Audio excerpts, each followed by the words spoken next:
Welcome back to FlyEaglesFly News, where passion meets chaos and the grind never stops. You already know how it is. We talk Eagles football every single day because this team never sleeps, and neither do the rumors. And right now, there's a storm brewing around Howie Roseman, Myles Garrett, and a few other names that could completely shake up the landscape in Philly. So buckle up, because if there's one thing you should know by now, it's that when Howie's phone is ringing, something big is about to happen. Before we even jump into the Myles Garrett madness, let's take a quick detour down to Miami. Man, what's even going on over there? That Dolphins locker room looks like it's falling apart faster than a paper umbrella in a hurricane. Tua is out here giving pre-game speeches that sound like a middle school pep talk. 60 minutes of pain. Let's go do what we do best. Bro, come on. I've seen more fire in a preseason coin toss. Some fans were saying that speech couldn't convince a thirsty man to drink water, and honestly, I can't even argue. Miami got absolutely smoked, blown off the field, but you know who still looked like he cared? Bradley Chubb. Dude was still flying around, still making plays, still showing that spark. And look, if the Eagles can't somehow pull off the miracle and land Myles Garrett, then I'm on my knees begging, get Bradley Chubb out of Miami. Please. The guy's wasting his best years on a sinking ship. Now, about Myles Garrett. This rumor is wild. The streets are saying the Eagles offered the Browns not one, not two, but 3 first-round picks for Garrett. 3. That's not just a trade, that's an earthquake. According to the whispers floating around league circles, Howie Roseman's been all over this one, trying to make something historic happen. And here's the thing. If those are late-round firsts, like the ones the Eagles usually have, it's not even that crazy. Late picks aren't gold, they're lottery tickets. Once you're drafting in the late 20s or 30s, you're basically hoping to find a player who maybe, just maybe, has a first-round grade on your board. So if you're telling me I can swap those for Myles Garrett, one of the best edge rushers of our generation, I'm doing that deal before you even finish your sentence. But of course, Cleveland doesn't seem to be budging. Reports say they're not even picking up the phone for Garrett. They might take calls about their running back depth or maybe some rotational edge guys, but Garrett? Off limits. And that makes sense. If you're the Browns and your best player just had one of the greatest defensive games anyone's ever seen, 5 sacks in a single night, and you still lost by 3 touchdowns, yeah, I get why it's hard to let him go. But if someone's dangling 3 first-rounders, how do you not at least think about it? Imagine you're the Browns' general manager for a second. Your team's not exactly a Super Bowl contender right now. You could reload your entire roster with 3 premium picks, even if they're late ones. Look at what Detroit did. They traded away Matthew Stafford, got a haul of picks from the Rams, and what happened? The Rams won a Super Bowl, sure, but Detroit quietly built something real. They turned those picks into Aiden Hutchinson, Jahmyr Gibbs, Penei Sewell, Sam Laporta, guys who changed the identity of that franchise. What was once a 3-win team became a legitimate powerhouse because they built the right way. So if you're Cleveland, you could play that same long game. And if you're Philly, you're going all in to win right now. Everybody wins. But here's where it gets spicy. Some folks are saying the Eagles already tried to pull off something similar before, offering multiple firsts, a third, and even a 5th for Micah Parsons. That didn't happen, obviously, but it shows you how far Howie's willing to go when he smells blood in the water. If he's ready to pay that price for Parsons, why not go one step further for Garrett, who's arguably the best defensive end in the league right now? I'm telling you, man, that's Howie Roseman for you. Always plotting, always 2 steps ahead. And if somehow, someway, this trade did go through, oh my goodness, Philly would instantly become terrifying. You'd have Myles Garrett on one edge, Nolan Smith on the other, Jordan Davis clogging the middle, and Jalen Carter causing chaos next to him. That's not a defensive line, that's a nightmare. Quarterbacks would barely have 2 seconds to breathe. You could line up me or you at cornerback, and it wouldn't matter. The ball's not getting out in time. That's how dominant it could be. Now I get it. The big question is always the money. Can you pay Garrett and still take care of your young studs like Jalen Carter and Jordan Davis down the line? Do you start asking guys to take pay cuts? Do you risk losing depth elsewhere? Those are valid questions. But when you have a chance to land a player who changes your entire identity, you don't overthink it. Myles Garrett isn't just a name, he's a statement. He's the kind of guy who walks into a locker room and raises everyone's standard. That's how you win championships. And for Eagles fans who are hesitant, saying it's too much to give up, What did we just watch last week? The defense struggled to generate consistent pressure, even in a game where we racked up 5 sacks. That number looks good on paper, but most of those plays came after the quarterback had all day in the pocket.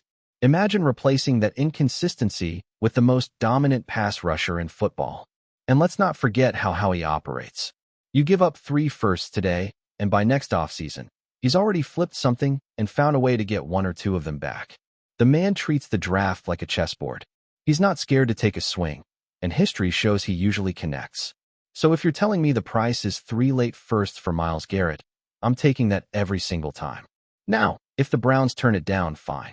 Maybe Garrett's got that no-trade clause and just doesn't want to move. Maybe he loves Cleveland. Cool. But if there's even a window, even a chance, you have to try. Because this isn't just a short-term move. It's a statement that the Eagles are done playing around. They're not trying to stay competitive. They're trying to dominate. And the ripple effect would be crazy. The NFC offenses would lose sleep over this. Dallas would have to change their entire protection schemes. San Francisco would have to double-team one side every snap. Detroit would have to pray Jared Goff gets the ball out in under 2 seconds. It's that kind of difference maker. So yeah, I get why the rumor is setting the internet on fire. And even if it never happens, the fact that the Eagles are even in these conversations tells you everything you need to know about this front office. They're not satisfied. They're not complacent. They want more. And honestly, that's why we love this team. Because it's not just about collecting stars. It's about sending a message to the rest of the league that Philadelphia is still hungry, still aggressive, still ready to fight for every inch. Man, when I heard what the Patriots offered for A.J. Brown, I actually laughed out loud. Like, are they serious? A second-round pick? That's it. For A.J. Brown. One of the best receivers in the entire league.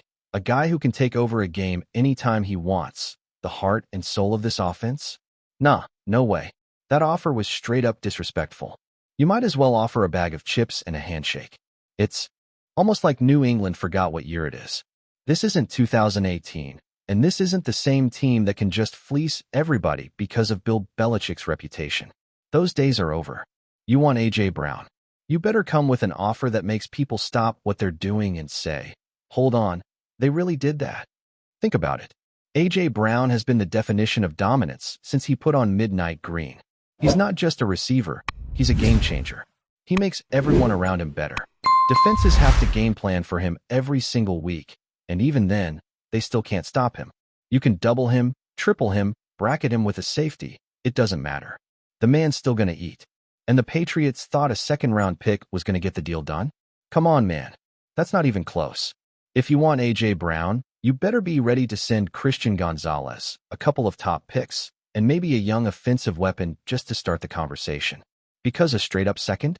That's an insult. It's like they forgot who they're dealing with. Howie Roseman doesn't make soft deals.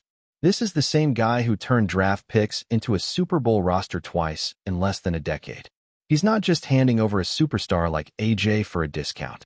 And honestly, it's kind of funny watching other teams try to lowball Philly, thinking they can sneak one by. Not happening. The Eagles know exactly what they have in A.J. Brown, and they're not letting that go. The chemistry between him and Jalen Hurts is special. It's the kind of connection you can't teach. It's built over time, through trust, through battles, through big games where the stakes couldn't be higher.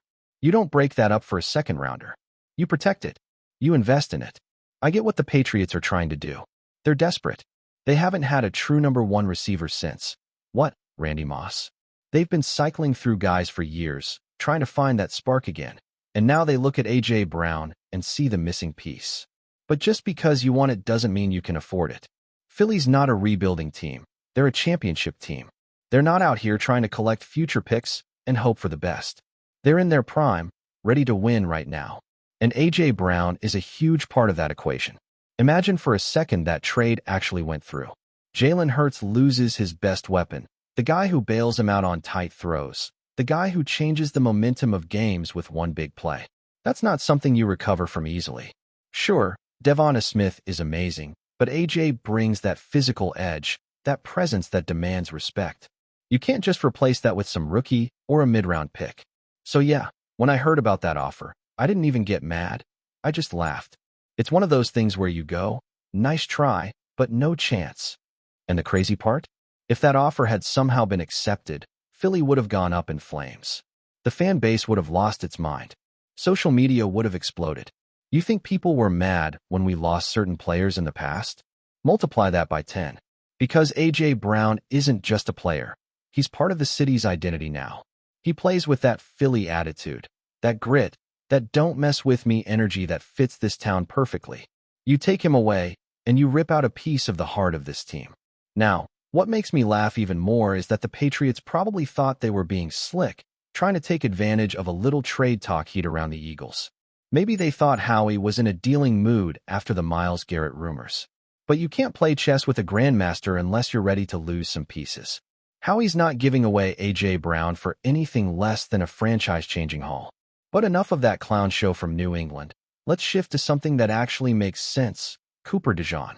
This kid gets it. He's got that mentality that you want in your locker room. Winning is the only thing that matters. That's what he said, and you could hear it in his voice. He meant it. After last season, when the Eagles were on top of the world, everyone expected them to come back this year and look exactly the same, to dominate right from week one. But that's not how the NFL works. Every year is different. The locker room changes, the chemistry shifts, new guys come in, veterans move on. You can't just copy and paste success.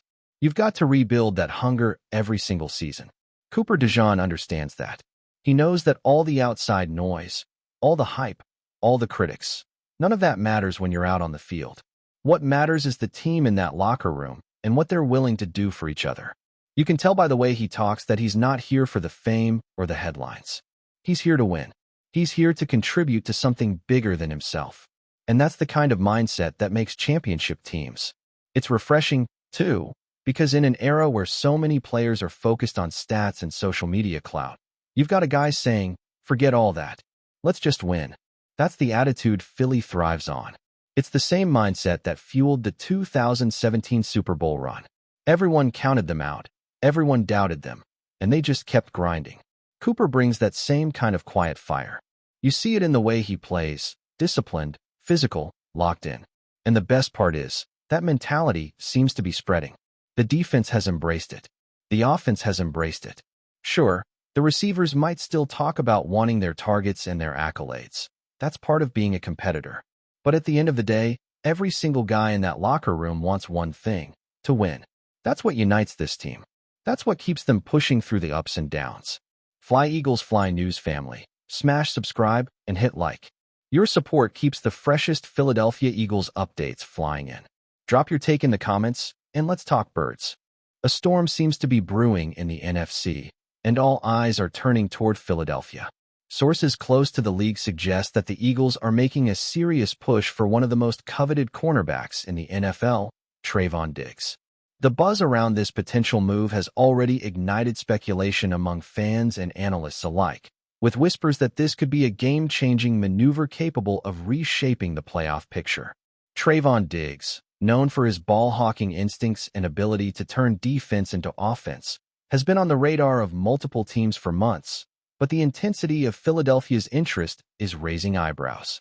Insiders hint that the Eagles' front office has been in advanced talks with DIGGS representatives, signaling they are willing to make significant roster adjustments, or even part with high-value draft capital to secure his services. If the deal materializes, it would signal the Eagles' commitment to bolstering a secondary that has been impressive but inconsistent, particularly in high-stakes matchups. The rumor mill is already speculating about how this move could shift the balance of power in the NFC. Imagine DIGGS patrolling the Eagles' defensive backfield alongside seasoned stars. The team's ability to force turnovers and control the pace of games could reach new heights. Analysts are drawing comparisons to other mid-season defensive acquisitions that instantly altered playoff trajectories. The potential ripple effect extends beyond Philadelphia. Rival teams may need to rethink offensive strategies, adjusting game plans to navigate a suddenly fortified Eagles defense. While nothing is confirmed, the excitement is palpable. Social media is ablaze with fans debating whether this is the bold move that pushes the Eagles from contenders to favorites. Even league insiders are describing the talks as serious enough to watch closely, hinting that a blockbuster announcement could be imminent. For Philadelphia, a team that has long chased championship glory. The acquisition of TREVON DIGGS might just be the spark that transforms potential into reality. As the NFC playoff race heats up, all eyes will be on the Eagles, because if this rumor comes true, the landscape of the league could shift overnight. That's a wrap from FlyEaglesFly News. If you want the fastest Eagles updates, subscribe, drop a like, and turn on the bell. Sound off in the comments. Let's talk birds.